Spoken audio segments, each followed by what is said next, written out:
इसलिए है हम हैं। ये परिवार इसलिए कॉन्फिडेंस में किसी से बात करता है, हम हैं।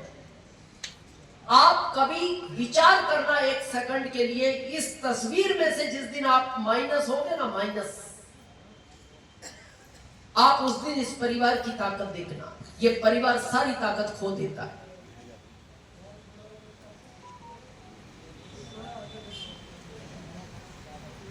सबसे कड़वा सच है इस दुनिया का, और आप और हम सब जानते हैं, जो आया है वो जाएगा। सबको पता है। लेकिन हमें गलत फहमी क्या है, हम सबसे बाद में जाएंगे, पहले लोग जाएंगे। कुछ को लगता है उम्र पूरी करके जाएंगे, ऐसा भी कुछ नहीं लिखा।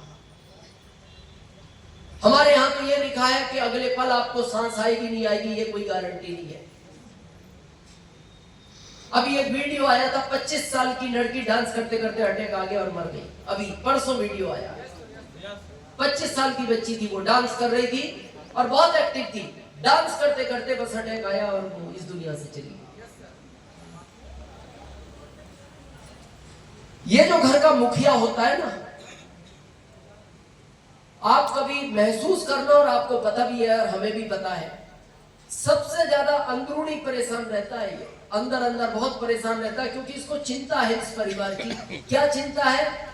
बच्चे छोटे हैं, इनको पढ़ाना है, बड़ा करना है, शादियां करनी है, माता पिता को बीमारियां हैं, शुगर की है, बीपी है, हार्ट की है, इनकी दवाइयां चल रही हैं, पत्नी अनपढ़ है।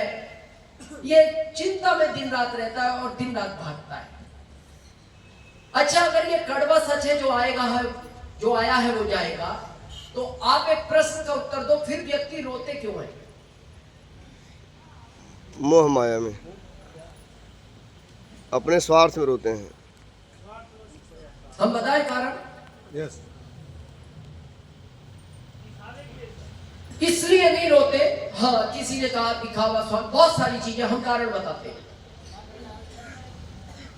ज्यादातर लोग रोते हैं, लेकिन कुछ, जब सब यात्रा निकलती है, आप देखना पीछे ज्यादातर लोगों की आंखें नम होती हैं, ज्यादातर। लेकिन एक सब यात्रा ऐसी भी निकलती है जिसके आगे बैंड बाजा बजता है, वो लाखों में एक होती है, जबकि वो भी वही सब यात्रा थी वो। लेकिन वहां बैंड बाजा क्यों बजा? वहां लोग रोए नहीं, उन्होंने कहा खुशी से विदा करो। उसका कारण ये था कि ये व्यक्ति अपनी 100 साल की उम्र पूरी करके गया, इसको पोते ने कंधा दिया, पोते ने। लोग रोए नहीं, बोले रोना नहीं, ये अपनी उम्र पूरी करके गए। लोग रोते तब है जब पिता बेटे को कंधा देता है।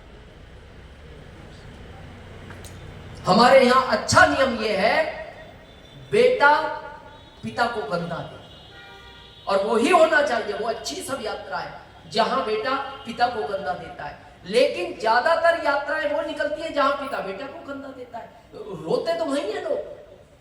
और ऐसा क्यों होता है कि ज्यादातर पिता को बेटे को कंधा देना पड़ता है? क्योंकि घटनाएं घर में नहीं घटती, घटनाएं घटती है रोड के ऊपर, और उन रोड पे ये दौड़ रहा है घर का मुखिया इस परिवार को चलाने के लिए। आज पिताजी हमारे घर है, हम आए हैं बाइक से चल के, माँ हमारी घर है, हम आए हैं कार से चल के, बच्चे हमारे घर हैं, हम आए हैं अपने जॉब के लिए या अपनी दुकान के लिए, हम ही तो भाग रहे हैं। बहुत लोग कहते हैं मैं बहुत सावधानी से चलता हूं। आप अपनी सावधानी से चल सकते हो, सामने वाले ट्रक वाले की कोई गारंटी है? हमेशा सुनने में आता है एक्सीडेंट दोनों की वजह से नहीं होता, एक्सीडेंट हमेशा एक की वजह से होता है। मान लो ट्रक वाला ड्रिंक करके चला रहा है, आप क्या करोगे? उसने तो आपकी कार के ऊपर ले आया पूरे ट्रक को, या बाइक के ऊपर ले आया। 700 से ज्यादा, ये गवर्नमेंट का आंकड़ा है, 700 से ज्यादा ये वाले लोग डेली घर नहीं पहुंचते। डेली जिनके लोग नहीं पहुंचे उनसे पूछना ये बात यहां कहना अच्छा नहीं लगता। बाद में इस पत्नी को क्या करना पड़ता है इस परिवार के चलाने के लिए, ये बात स्टेज से कहनी शोभनीय नहीं होती। आप बड़ी शहरों में जाके देखो, ये पत्नी उस घर को चलाने के लिए किस तरह के काम करती है। बहुत दुख भरी चीजें हैं ये। और उसके बाद भी हम ये कहते हैं हमें आरसीएम की क्या जरूरत है।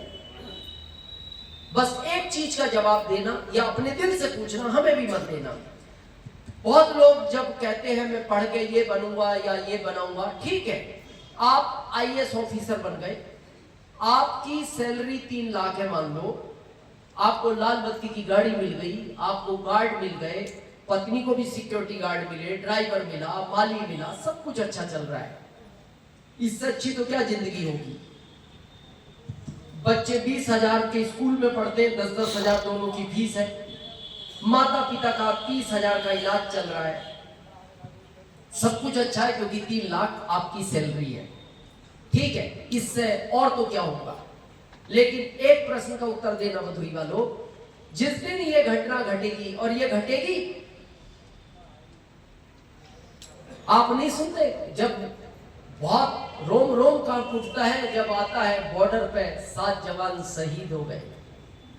ये शहीद हुए, पिता गांव में है, पिता ने कंधा दिया उस बेटे को, तभी तो लोगों की आंखें नम हो जाती है कि जिस उम्र में पिता को जाना चाहिए था, ये उम्र पिता के जाने की थी, इस छोटी सी उम्र में ये बच्चा चला गया।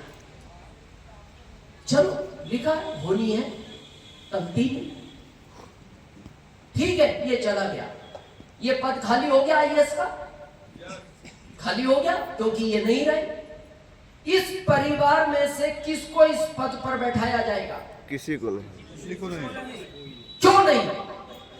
फिर हम किस बात का सीना चौड़ा करके घूम रहे हैं इस मार्केट में कि मैं इतना पढ़ा लिखा हूं, मैं इस जॉब में हूं, मेरा ये प्रोफेशन है? क्यों नहीं आएगा?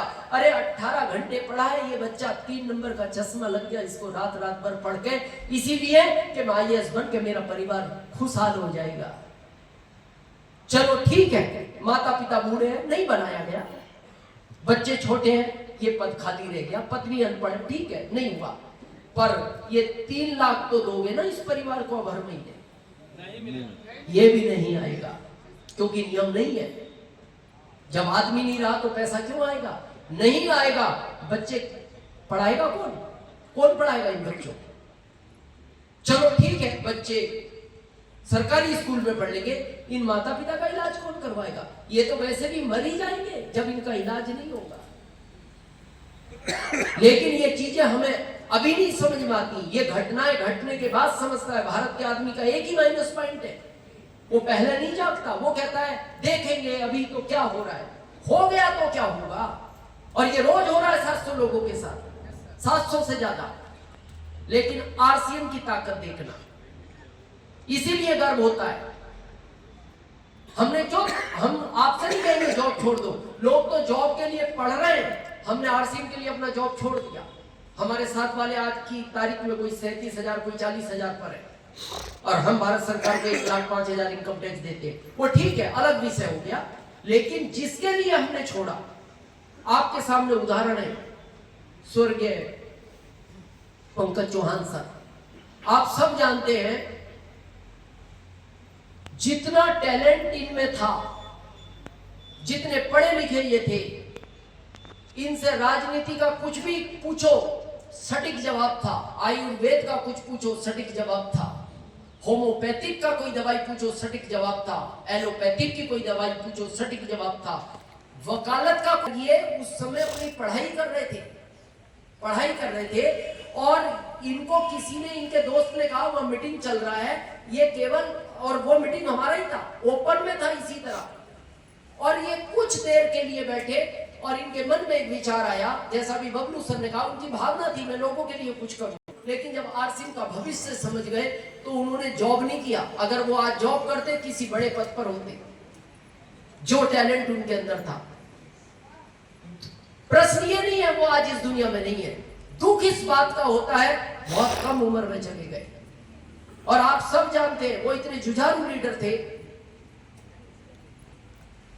दिन रात जब भी हम पूछते थे सर मैं सफर में वहां जा रहा हूं, और हम उनसे जब भी बात करते थे, हमें आज भी वही दुख होता है।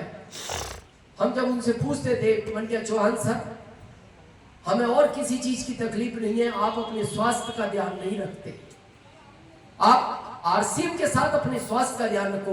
वो कहते थे सर एक बार लोगों को अचीवमेंट दिला दे, स्वास्थ्य तो कभी भी ठीक कर लेंगे, और हम एक ही बात कहते थे, मन क्या हमें और कोई चिंता नहीं है, आप थोड़ा सा अपने स्वास्थ्य का ध्यान रखो। और वही गलती हुई, उन्होंने स्वास्थ्य का ध्यान नहीं रखा। ये हमारे हाथ में था, इसको होनी नहीं कह सकते। ये तो भगवान ने, कृष्ण भगवान ने लिखा है कि तुम्हारी सावधानी और समझदारी की वजह से मैं पर्वत जैसे दुख को राई में बदल सकता हूं। कर्म तो नहीं काट सकता, लेकिन मैं बदल सकता हूं। आज वो नहीं है।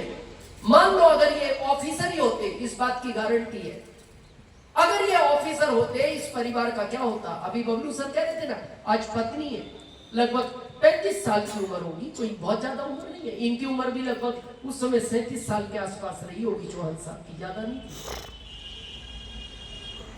2 बेटियां हैं, 1 बेटा है, माता पिता है। आज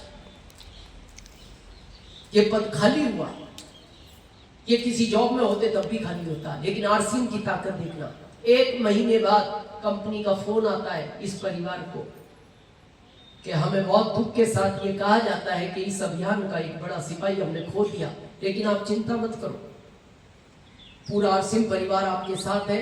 आप अपना ध्यान रखो, अपने बच्चों का ध्यान रखो, अपने माता पिता का ध्यान रखो। और कंपनी ने कहा मेल हमने आपको इसलिए किया है, फोन इसलिए किया है, आप अपने पेपर कंपनी को मेल कर दो, क्योंकि ये वाला पद खाली हो चुका है और इस पद पर हम आपको बैठाना चाहते हैं अगले महीने।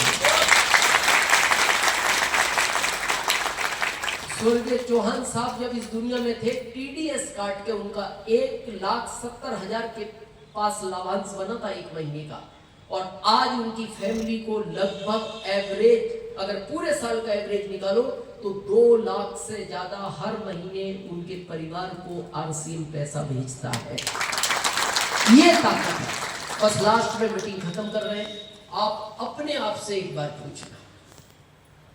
हम तो कहते हैं आरसीएम के लिए ना पिता से पूछो, ना माँ से पूछो, ना पत्नी से पूछो, ना पति से पूछो, रिश्तेदार और दोस्त तो बहुत दूर की बात है, किसी से मत पूछो।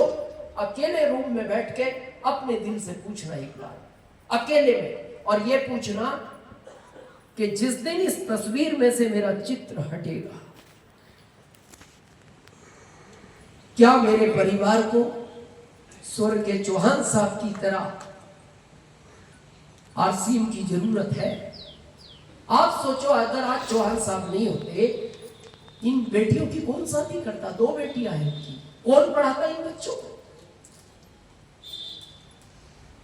और दिल कहे कि मेरे परिवार को भी स्वर्गीय चौहान साहब की तरह आरसीएम की जरूरत है, और दिल कहे है, तो तेज गति से इस साल में काम करना है और कभी रुकना नहीं।